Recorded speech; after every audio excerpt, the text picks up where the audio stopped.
की राज ठाकरे हे भाषा तज्ज्ञ नाहीयेत, ते राजकीय कार्यकर्ते, राजकीय नेते असू शकतात, भाषा तज्ज्ञ असू शकत नाही. हम्म.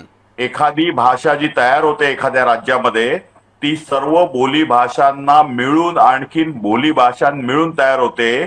कुठचीही प्रमाण भाषा ही बोली भाषेत शिवाय तयार होऊ शकत नाही. प्रत्येक राज्यामध्ये महाराष्ट्रामध्ये 243 बोलीभाषा बोलल्या जातात. मी कोकणातला आहे, मी मालवण मधला आहे, मी माझ्या घरामध्ये आजही मालवणी बोलतो, हजारो वर्षापासून ती परंपरा आहे. पण मुंबईमध्ये इतरांशी बोलताना मी मराठीत बोलतो. तर त्याच्यामुळे आतापर्यंत मालवणामध्ये असलेला प्रत्येक माणूस मालवणीत बोलतो. मराठीमुळे मालवणी कधीही मेली नाहीये. आणखीन शेकडो हजारो वर्षापासून जे तुलसी रामायण अवधीमध्ये आहे ते पण मेलेलं नाहीये.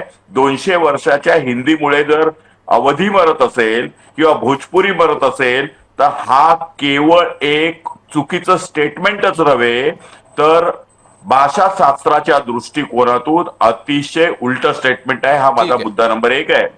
महाराष्ट्रामध्ये जिथे जिथे बोलीभाषा बोलली जाते तिथे ती त्याच प्रकारे बोलली जाते.